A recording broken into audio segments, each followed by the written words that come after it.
Hi everybody, it's Jesse from Local Matters. Thanks for joining me today. We have another virtual gardening class for you. First things first, I wanted to look at some sprouts that I started about a month ago. We started greens at first. I put those in the gardens already. Those are doing really well. And then I started a bunch of other trays, but this is just one of them. This is like yellow crookneck squash here. It's kind of large, pretty green leaves. And then some zinnias, okay? They're doing really well. I'll probably plant these in the next week or two. As this coming week is Mother's Day, and after that we can go ahead and start planting. There is going to be a hard frost tonight, so if you planted anything that's not cold tolerant, you're going to want to go ahead and cover that, okay? Just a little reminder there. Okay, and you know, keep planting stuff throughout the season. Depending on what it is, you can keep starting stuff in trays and transplanting it to keep your garden looking good, okay? Now, we're going to talk about pruning, and then we're going to talk about fertilizing. So, one of the favorite things that people grow in gardens are tomatoes, right? It motivates people. They love fresh tomatoes. It's one of the things that got me gardening, because, you know, tomatoes from the store are kind of hard. They're not very juicy. They're kind of pithy. And the first time you grow one yourself, it's an amazing experience. They're juicy, they're soft, they're sweet. It's just a completely different animal, okay? That'll keep you gardening right there, something good like that. Now, pruning your tomato plants will keep them really healthy, will keep them producing more fruit and having less disease, okay? Less disease problems. Now, the goal of this is to get sunlight into your plant and air through your plant, because otherwise it's just kind of confusing, like what are you trying to achieve? All right, so you can get some nice pruners like this right here. I really like these. They're fun. You got to oil them and you got to sharpen them every now and then, but these are really nice. Okay. Now, what you want to start with is once you plant this, you can wait about a month and let it get established. Maybe even just a couple weeks, depending on who you talk to. You're going to want to plant your tomato plants kind of deeper than the root ball.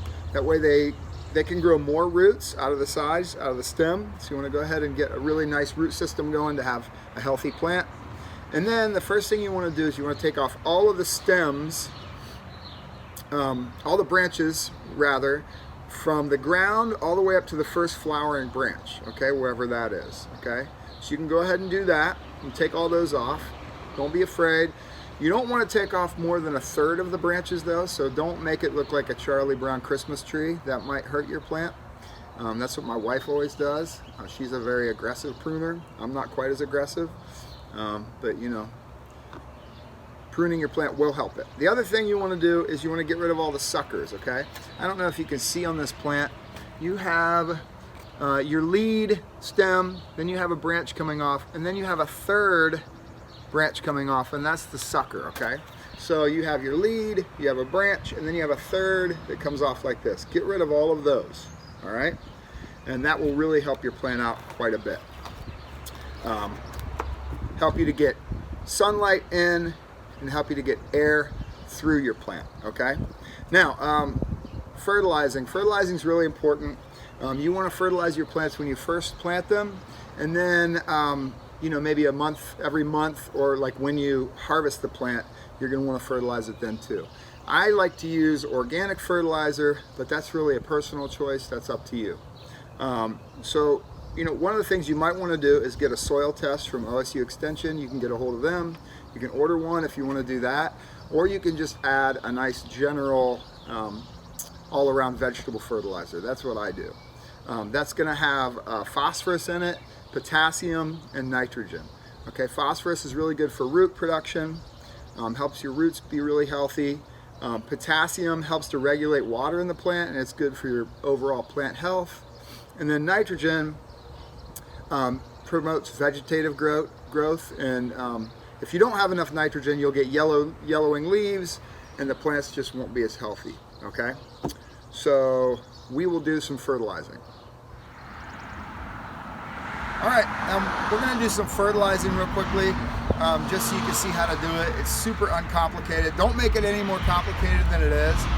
Just get yourself a bag of fertilizer, and then, you know, I'm gonna fertilize the stuff that I've already planted. You could go ahead and fertilize your bed before you plant. That's another way you can do it, okay? So, here's Dylan. Dylan, you wanna say hi? Hi. Excellent. All right, now, let me get this bag of fertilizer. It's a good idea to use gloves when you do this. You want to use gloves to protect your hands, okay? And you know, you can read the bag and it'll tell you exactly how much fertilizer to put. I'm just gonna take some fertilizer and I'm gonna mix it around the plant, around the drip line, which is just around the plant.